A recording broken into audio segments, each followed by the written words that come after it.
Et salut tout le monde, j'espère que vous allez bien les amis. Eh, on s'ennuie jamais, hein. on s'en- on ne s'ennuie jamais avec ce mercato. On sort d'un live d'ailleurs, je vous remercie parce que vous étiez très nombreux encore hier soir pour nous suivre avec beaucoup d'infos. Et puis là, bah, ça s'est énervé, hein. Voilà, pas plus tard qu'il y a... Allez, il est 21h52, il y a 10 minutes. Fabrizio Romano qui a voulu me la faire à l'envers, voilà. Le Here we go pour Rouli, notre futur gardien titulaire. Bon, on va en reparler par la suite. Mais voilà, il y a pas mal d'infos à vous donner sur Rouli, sur Moriggio, le gardien dont je vous ai parlé hier aussi, sur Mbemba, l'affaire Mbemba qui est sortie évidemment, des petites infos sur Mokoko, évidemment Eli Wahi. Alors ça là aussi, elle sort un peu de nulle part, mais elle est très concrète et c'est très réel. Et puis on va démarrer aussi sur deux trois petites infos par rapport au départ. Et d'ailleurs, on va pas perdre plus de temps.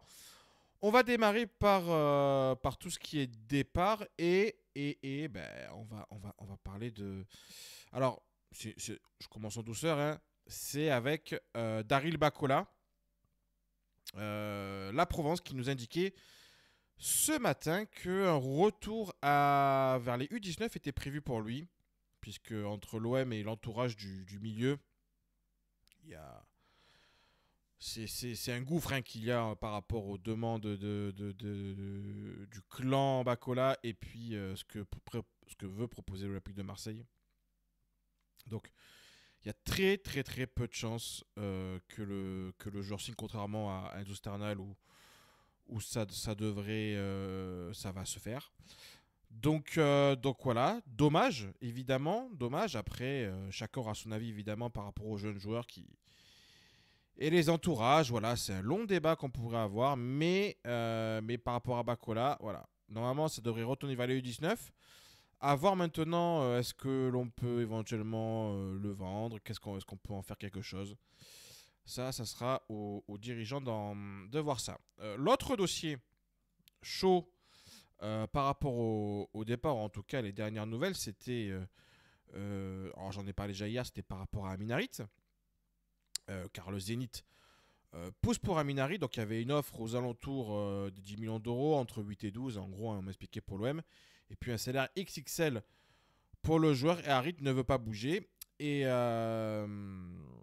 y a eu un tweet qui a été fait par Adam Sor, qui est un journaliste qui travaille notamment pour Football Club de Marseille, qui a dit que le Marocain avait refusé un salaire aux alentours de 10 millions d'euros annuels. Je peux même vous dire que c'est un peu plus que ça, c'est 12 millions d'euros annuels qu'il a refusé, Harit.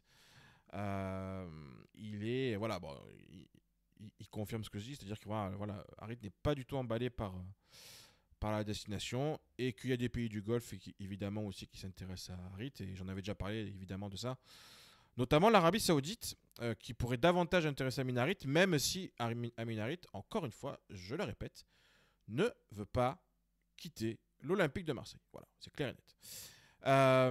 L'autre dossier, alors on va parler évidemment de l'autre dossier très chaud, c'est Chancel, hein, avec Fabrice Hawkins d'RMC qui nous a envoyé ça à 7h, 19h ce soir. Chancel Mbemba, mis à pied par la direction de l'OM. Alors, qu'est-ce que ça veut dire? Ils nous ont fait un petit article pour nous expliquer tout ça. Donc le défenseur de l'OM a été mis à pied. Il lui a reproché un mauvais comportement avec un membre de l'équipe dirigeante. Entre l'OM et Mbemba, rien ne va plus. Voilà, bon. Euh, Il y a eu un incident qui est intervenu à l'entraînement de ce lundi. On lui reproche notamment de s'être mal comporté avec un membre de l'équipe dirigeante proche de Pablo Longoria et Mehdi Benassia. La décision de le sanctionner a été immédiate. Il est donc écarté. Il ne portera surtout, voilà ce qu'il dit, il ne portera plus les couleurs de l'homme, c'est-à-dire qu'il n'y a même pas de retour possible éventuellement en fin de mercato si jamais il ne part pas. Voilà. Donc là, et puis ce qui est indiqué aussi, c'est qu'une situation qui est très très mal vécue par Chancel Mbemba. Alors, c'est un dossier épineux, évidemment, parce que bon, Chancel, c'est un joueur qu'on a beaucoup apprécié. Ce qui est sûr, c'est que les relations entre Chancel Mbemba et notamment Mehdi Benassia sont pas les meilleures. On va dire que Mbemba tient pour responsable, entre guillemets, Benassia de sa mise à l'écart. Voilà. C'est vrai que Benassia, notamment par rapport aux ventes des joueurs, est très très influent. Donc voilà. Après, Roberto De Zerbi n'est pas fan de Mbemba, hein, que les choses soient claires aussi. Donc ça a été validé par Roberto De Zerbi. Ce qui est reproché surtout à Mbemba, c'est le fait d'avoir refusé catégoriquement des offres qui étaient très intéressantes pour lui, notamment d'Arabie Saoudite. Et puis, alors, c'est à prendre avec des pincettes, mais voilà. Il y aurait eu un incident, notamment avec aussi l'équipe réserve, lors d'un match qui devait avoir lieu et pour lequel, en fait, Mbemba n'aurait pas eu forcément le comportement adéquat et qu'il aurait refusé. Enfin, en fait, il refuse complètement le fait d'aller en équipe réserve et de jouer pour l'équipe réserve. Il a été convoqué notamment pour un match avec l'équipe réserve et ça a été sans doute la goutte d'eau de trop. Enfin, voilà, et puis avec l'ego, parce que je disais aussi, c'est entre l'ego de Chancel Mbemba d'un côté et puis l'ego aussi costaud de Mehdi Benassia et puis même Pablo Longoria qui ne se laisse pas faire. Bon, voilà. Je ne suis absolument pas surpris de voir la tournure que ça prend malheureusement. Alors, quelles sont les conséquences par rapport à ça? Concrètement, aujourd'hui, un départ est surtout la seule solution. Est-ce que ça peut être un départ rapide? C'est pas dit. C'est pas dit. Par contre, si on pouvait espérer une offre, enfin, allez, aux alentours des 10 millions d'euros pour Chancel Mbemba, on peut, de ce qu'on me dit, clairement tirer un trait dessus. On serait plutôt aux alentours aujourd'hui des 5 millions d'euros et encore, ça serait bien. Il y a même la possibilité potentiellement comment dire, de faire partir Chancel, pourquoi pas de libérer de son contrat. Donc, bon, voilà, c'est pas simple, hein, pas du tout. C'est même très très compliqué.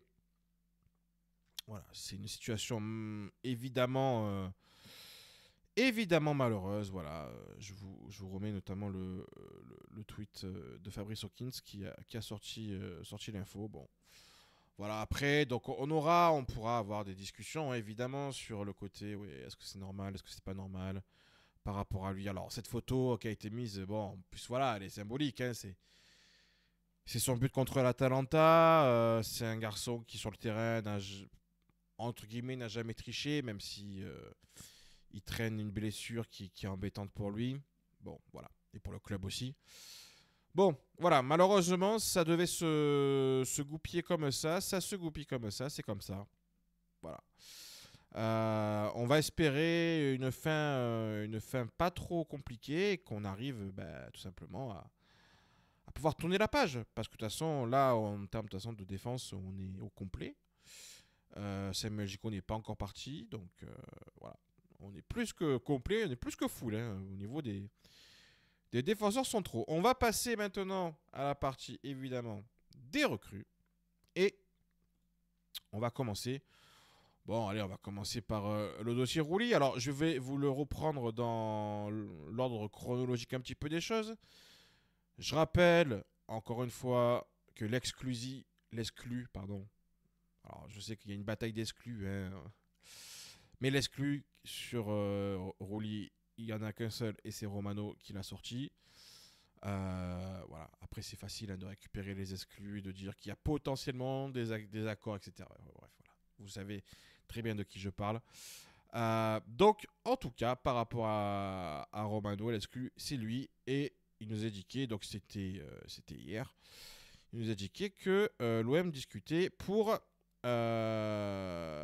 Geronimo Rulli. Alors, ensuite, on a eu une info notamment de l'équipe hier soir qui nous indiquait que, alors, déjà, que Chelsea nous avait proposé Georgi Petrovic, mais que l'homme n'avait pas donné suite. Alors, j'ai essayé de me renseigner un petit peu parce que Rien que ça m'a un peu étonné parce que Petrovic, alors bon, j'ai pas mis sa fiche Transfermarkt à l'écran, mais c'est un gardien qui, justement, que Chelsea a récupéré la saison dernière. Alors bon, parmi les nombreux gardiens qu'ils ont récupérés, qui n'est pas un gardien dégueulasse, sauf que de ce que j'ai compris, de ce qu'on m'a expliqué, c'est que ce qui était proposé par Chelsea, c'était un transfert assez important qui ne rentre pas dans, comment dire, dans les moyens aujourd'hui de l'Olympique de Marseille. Voilà. Alors c'est pas précisé par l'équipe, mais en tout cas moi c'est ce qu'on m'a donné comme retour, donc ça aurait été bien aussi de le dire parce que ça recontextualise un petit peu le truc et ça explique aussi pourquoi l'OM n'a pas donné suite parce que c'était trop cher, tout simplement.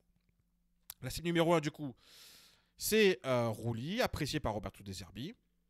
Ça déjà c'est un point très important. L'Ajax espère entre 3 et 4 millions d'euros pour son gardien, séduit par le projet marseillais. Alors, à côté de ça, il y a un journaliste néerlandais, Mike Vermeij, qui travaille pour le Télégraphe, donc qui est en fait, en gros, le gros quotidien néerlandais, qui expliquait que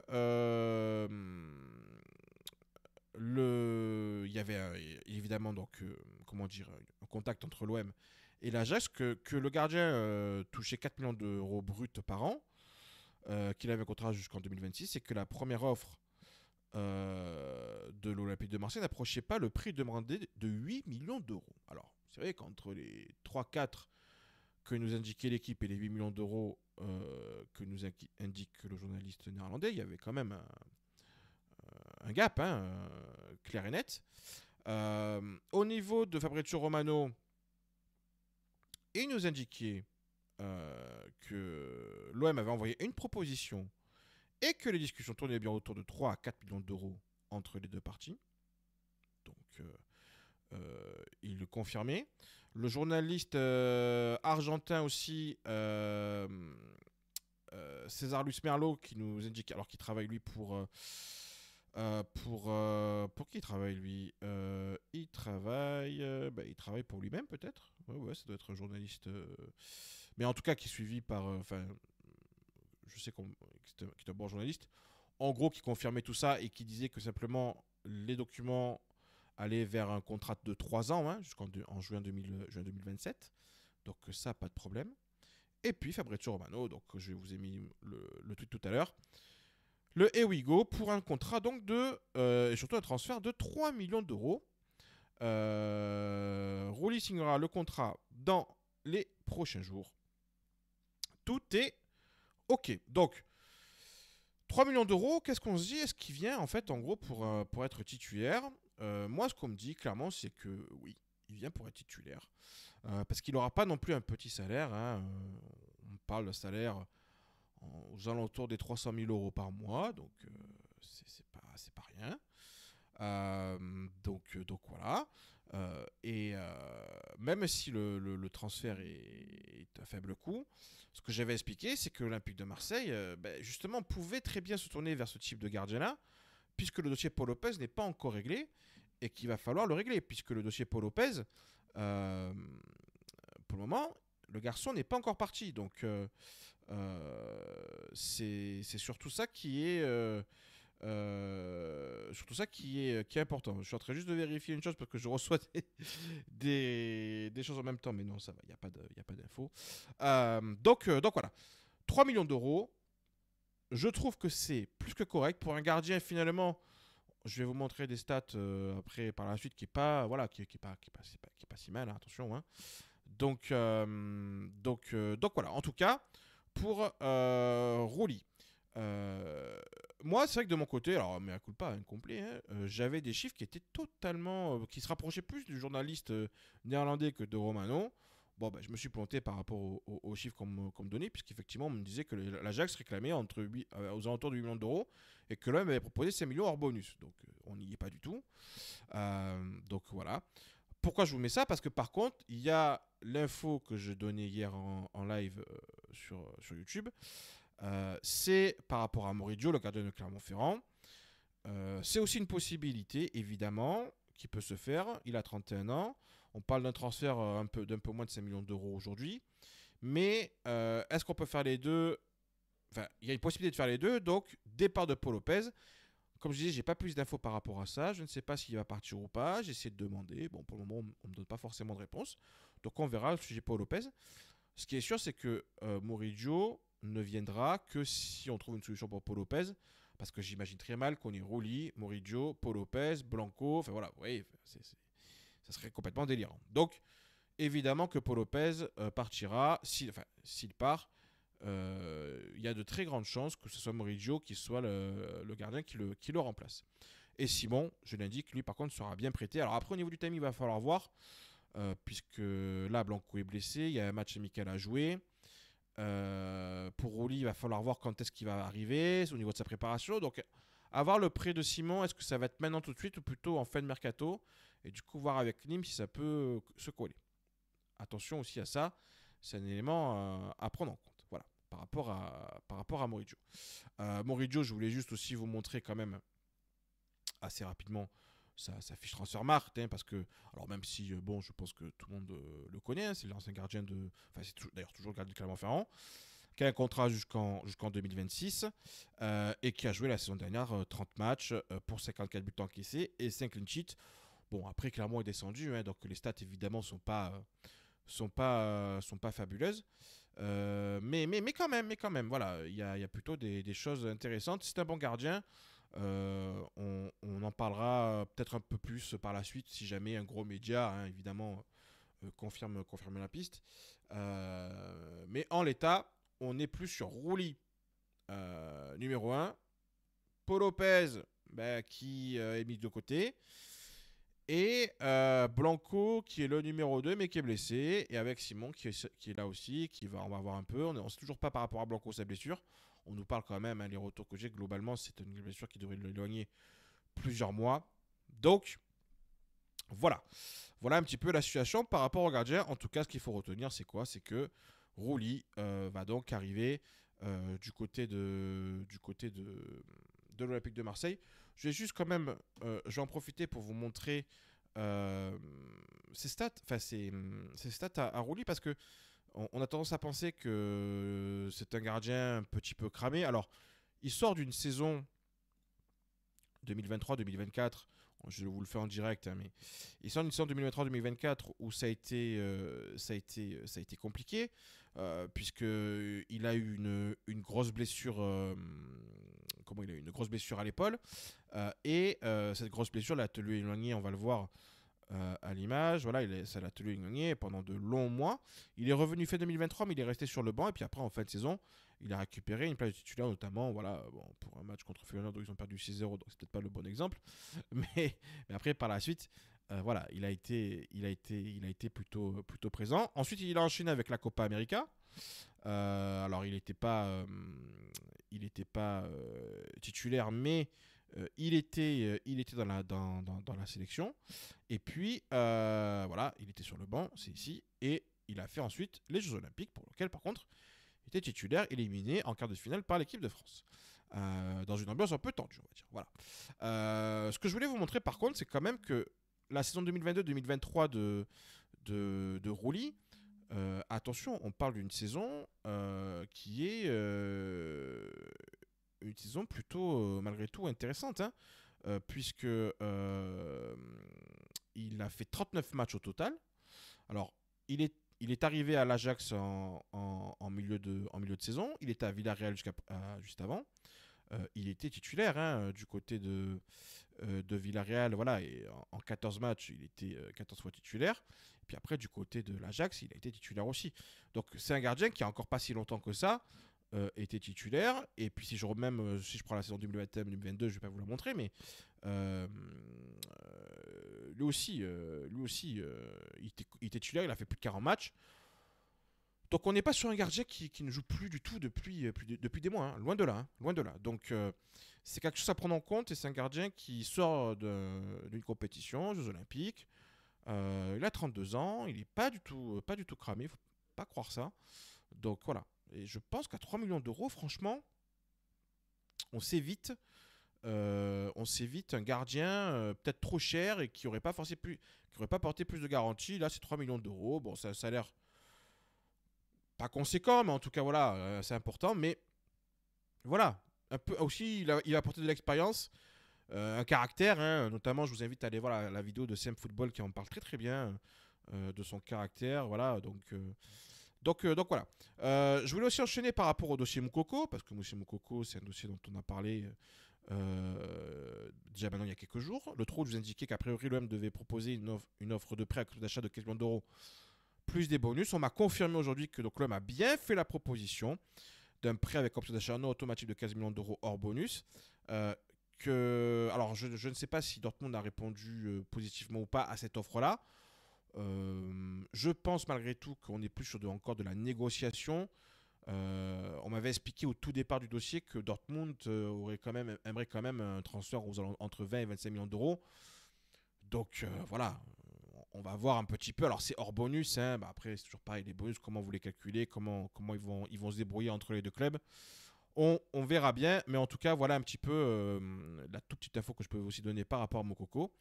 Et puis le gros dossier qui est sorti ce soir et qui fait que je fais cette vidéo, parce qu'à la base j'avais pas prévu de la faire, mais là quand même malgré tout je la fais, c'est l'équipe.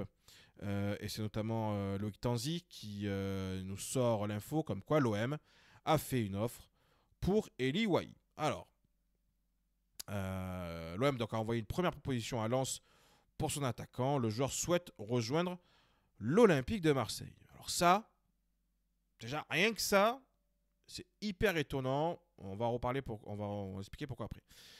Donc, ça travaille discrètement sur ce dossier depuis un moment, nous dit Loïc Tanzi. L'OM a envoyé une offre de 20 millions d'euros hors bonus à Lens pour Eli Wahi, l'attaquant transféré son passé de Montpellier à Lens pour 30 millions d'euros. Souhaite rejoindre l'OM. L'ancien Montpellierien a fait son choix et aimerait jouer à Marseille la saison prochaine. Les deux parties ont déjà un accord contractuel. Donc entre Eli Wahi et l'OM, il y a déjà un accord. C'est pour dire à quel point ce dossier il est travaillé depuis un certain temps. Faire venir l'attaquant sous contrat jusqu'en 2028 est désormais la priorité de l'OM. Et les discussions avancent. Depuis plusieurs semaines, Lens et Wahi ont acté de se séparer cet été.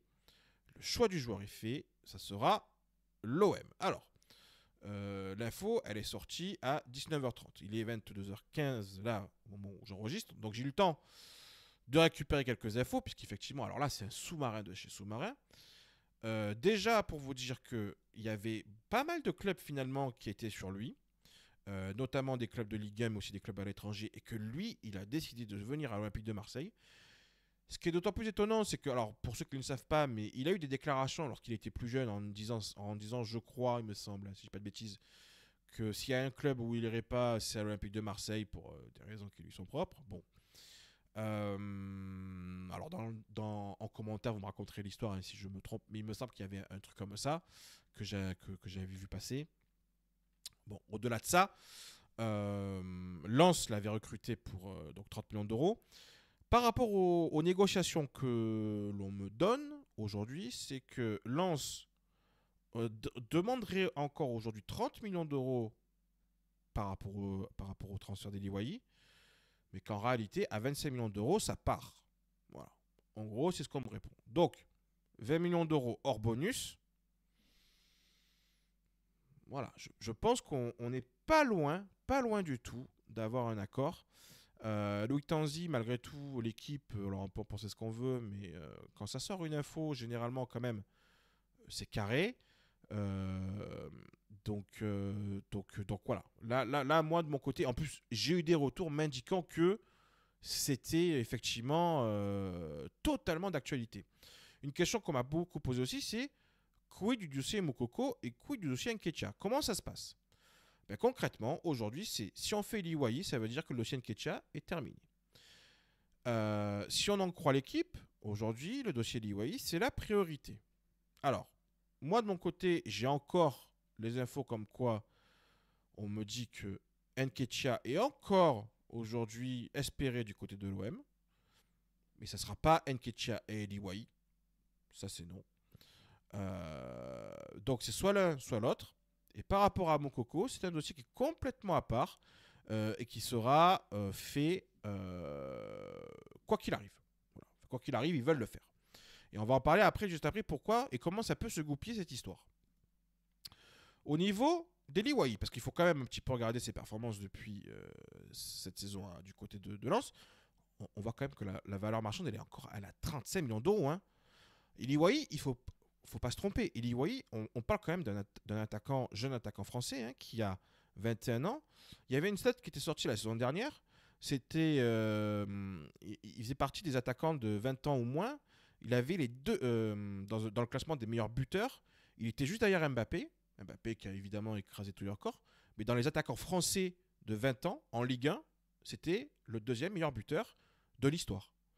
Donc, on est quand même sur un garçon qui a scoré très très jeune. Alors, saison dernière avec Lens, 12 buts toutes compètes, 4 passes D. Moi, j'ai quand même en souvenir son match, notamment contre Arsenal à Lens, où il fait un match exceptionnel. Vraiment, je vous le dis, il fait un match exceptionnel. Pour ceux qui l'ont vu, ben, on le voit ici, c'est un but, une passe D. C'est un match incroyable qu'il fait. Après, il a eu des hauts, il a eu des bas. Donc compliqué. Il faut aussi voir ce qu'il avait fait, notamment la saison d'avant, du côté de Montpellier, où il était à 19 buts et 6 passes D, totalement titulaire, 33 matchs, pardon.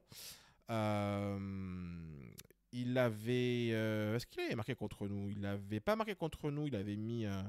Il avait fait une passe D et le premier match, non, il n'avait pas marqué contre nous. Voilà, il n'avait pas marqué contre nous, mais en tout cas, voilà, il avait mis un quadruplé, par exemple, contre Lyon. Il avait marqué contre Brest, un doublé contre Reims. Voilà, on parle d'un garçon quand même qui avait marqué aussi contre Lille, contre Lyon encore une fois. Il avait bien aimé Lyon hein, cette saison-là. Donc voilà, il y a en 72 matchs de Ligue 1, c'est quand même 41 buts et 12 passes D. Voilà, on est sur un garçon quand même sérieux au niveau de l'attaque. Alors, après, j'ai voulu faire des petites comparaisons. Notamment, la première, elle est ici, entre Eddie Nketiah et Eli Wai. On voit qu'effectivement, on n'est pas du tout sur le même type d'attaquant. J'ai pris les stats d'Eli Wai l'année dernière avec Lens, et puis les stats d'Eddie Nketiah l'année dernière avec Arsenal. Alors, Eddie Nketiah a un peu moins de minutes de jouer. Mais on voit que... Alors, ça pourrait être un excellent duo complémentaire, ça oui. Ce qui ne sera pas le cas, enfin en tout cas a priori, hein, de ce que j'ai comme info, encore une fois. C'est un... On voit qu'en gros, Eli Wai est un buteur pur et dur. Le pourcentage de tir cadré, par exemple, est très intéressant. Beaucoup de courses dans la surface de réparation. Il fait pas mal de passes progressives. Après, à côté de ça, par exemple, des actions menant à un tir ou des actions menant à un but. Alors, la stat est faible. Pourquoi? Parce qu'en fait, c'est un vrai buteur. Donc, en gros, il participe pas tellement au jeu. Mais c'est un garçon, enfin, en tout cas à Lens. Hein, je dis bien à Lens parce que je vais expliquer aussi pourquoi derrière. Il y a le petit OM qui notamment nous a rapporté une déclaration qu'avait fait Eli Wai, qui est très intéressante. Mais on voit les stats. Et on voit que par exemple, Eddie Nketiah, lui, est un garçon qui participe beaucoup plus au jeu. Et qui a peut-être, d'ailleurs meilleur aussi dans le jeu aérien. Donc c'est vrai que sur le papier, par exemple, le jeu pourrait être hyper complémentaire. J'ai aussi fait la même chose avec notre ami Moukoko, parce que comme je vous expliquais, Moukoko c'est un cas complètement différent. Alors j'ai pris les stats de l'année dernière en Bundesliga, c'est un peu faussé, pourquoi? Parce qu'il a très peu joué finalement. Et donc on voit que les stats là ici sont très hautes. Mais comment expliquer ça? Du fait qu'il ait joué peu de minutes, il y a peu de risque de faire des erreurs dans un match. Donc c'est pour ça que par exemple, vous voyez ici, les actions menant à un tir ou les actions menant à un but, finalement, c'est pas très haut. Même si par exemple, voilà, les actions menant à un but, avec le peu de temps de jeu qu'il a eu, Moukoko, malgré tout, on voit qu'il est pas si mal que ça. Donc voilà, c'est ce que je voulais vous montrer. Alors après, ce sont évidemment des stats, des graphes que chacun prendra comme il a envie de prendre. Hein. C'est juste à titre indicatif. C'est juste à titre indicatif. Par contre, ce qui est plus intéressant, c'est ce que nous a rapporté le petit OM, compte que je salue, et qui nous a remis une interview d'Eli Wai qu'il avait eu du côté de Lens. Où on lui posait la question: tu préfères évoluer sur un côté ou dans l'axe? Et Le joueur avait répondu, moi je dirais sur un côté, mais les gens me préfèrent dans l'axe. Perso, je n'aime pas l'axe, car je ne touche pas assez de ballon. J'aime avoir le ballon dans les pieds, et dans l'axe, on me demande d'utiliser ma vitesse pour prendre la profondeur. J'ai tendance à venir chercher le ballon, car quand tu passes le match à faire des appels et que les ballons n'arrivent pas, c'est dur. Qu'est-ce que ça veut dire quand on dit ça? C'est que Eliwai, concrètement, par rapport à ce qu'il peut faire et par rapport à... comment dire? Par rapport à l'utilisation qu'il peut avoir, Eliwai peut très bien évoluer côté gauche. Il est droitier. On sait que De Zerbi est fan des ailiers attaquants faux pieds sur les côtés. Très clairement, dans le 4-2-3, alors je vais prendre le 4-2-3, même si en phase d'attaque, vous le savez, c'est un 3-2-4-1, mais dans le 4-2-3-1 de départ, sur le papier, ça serait, si tout se passe bien et que tout le monde signe, Moukoko en numéro 9, Eliwai ailier gauche, Carboni qui va signer numéro 10, et Mason Greenwood ailier droit. Ça va, c'est pas mal. Eliwai qui apporte quand même un peu plus de garantie, un peu plus de choses par rapport à Nketiah, peut-être pour le grand public, hein, pour les supporters de l'Olympique de Marseille. Eliwai, ça parle plus que Nketiah. Et c'est pas, c'est limite, c'est normal parce que voilà, les gens peut-être regardent plus la Ligue 1, sont plus hypés par Eliwai. Alors après, Eliwai, et comme le dit très bien aussi, encore une fois, le petit homme, j'ai repris ce qu'il a dit parce que je suis totalement d'accord avec lui. C'est un talent énorme depuis son tout jeune âge, un excellent footballeur quand il est en pleine possession de ses moyens. En revanche, il est désinvolte, il est parfois nonchalant, et s'il vient, ça va être un énorme axe de travail pour De Zerbi. Alors, au-delà même de ça, on peut parler même de l'hygiène de vie. Globalement, d'Eliwai qui n'est pas ce qui se fait de mieux. Voilà, on va le dire clairement. Maintenant, c'est un jeune joueur. Euh, il faut laisser la chance à un jeune joueur. On ne parle pas d'un mec de 30 ans. Je ne vais pas citer de nom, vous m'avez compris. Qui se prend pour ce qu'il n'est pas. Là, on parle d'un gamin de 21 ans qui a encore tout à apprendre et qui, mais que ce soit dans sa vie de footballeur et peut-être aussi dans sa vie d'homme. Donc, moi, j'ai envie de laisser la chance au produit, j'ai envie de laisser sa chance, et surtout, de toute façon, si Roberto De Zerbi a validé le profil et a validé l'association avec Carboni, avec Greenwood et avec Moukoko, c'est qu'il a son plan en tête. Honnêtement, moi j'ai envie de voir ça. Moi je vous le dis, j'ai envie de voir ça. Je pense que ça peut être très intéressant. Wai et Moukoko peuvent aussi intervertir un peu leur poste.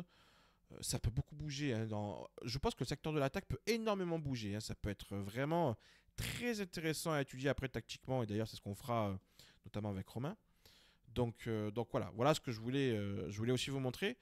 Et que vous puissiez avoir une première visibilité sur ce que pourrait être potentiellement l'association de tous ces joueurs offensifs, même si pour le moment, rien n'est encore fait, rien n'est encore signé. Je vais faire, parce que j'ai pris l'habitude, le petit rafraîchissement pour voir un petit peu qu'est-ce qui s'est passé, est-ce qu'on nous annonce quelque chose, une dinguerie. Alors Lille a gagné son match, de ce que j'ai compris, contre Fenerbahçe, donc c'est très bien pour la Ligue 1. Ça nous parle de la pelouse du Vélodrome, oui, parce que sans doute elle est beaucoup utilisée notamment avec l'Euro, n'importe quoi, avec les Jeux Olympiques. Romano qui nous annonce le transfert à 3 millions d'euros, comme dit le club de Marseille. Oui, c'est pour Rouli. Écoutez, j'ai l'impression. Ah bah écoutez, le petit OM. Sinon, je lui fais de la pub, hein, je le salue. Hein, je sais pas s'il nous écoutera. Mais je le salue.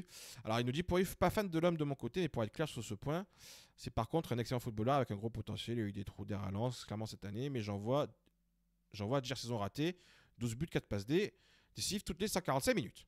Voilà. C'est pas mal. C'est pas mal. Il faut pas. Voilà. Les stats sont là aussi pour dire un petit peu que on parle d'un garçon, encore une fois, un garçon sérieux qui, au niveau des stats, lorsqu'il avait 20 ans ou moins, il était juste derrière Mbappé au niveau du nombre de buts. Hein. Donc, je parle des attaquants français dans l'histoire. Hein. Donc, c'est quand même une sacrée stat. Je continue. Je vois pas d'autre chose. Donc, on va arrêter sur tout simplement, hop, notre ami Rouli. et le Here We Go de Rouli.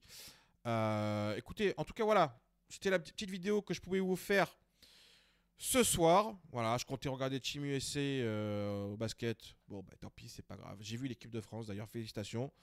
On va taper les Allemands en demi, je l'espère. Voilà, petite. Pour ceux qui ne regardent pas le basket, ça ils ont coupé. Non, non, mais voilà. Les Jeux Olympiques, hein, on embrasse Laurent Marchand, on embrasse Teddy Riner, on embrasse tout le monde. C'est magnifique. Continuez comme ça.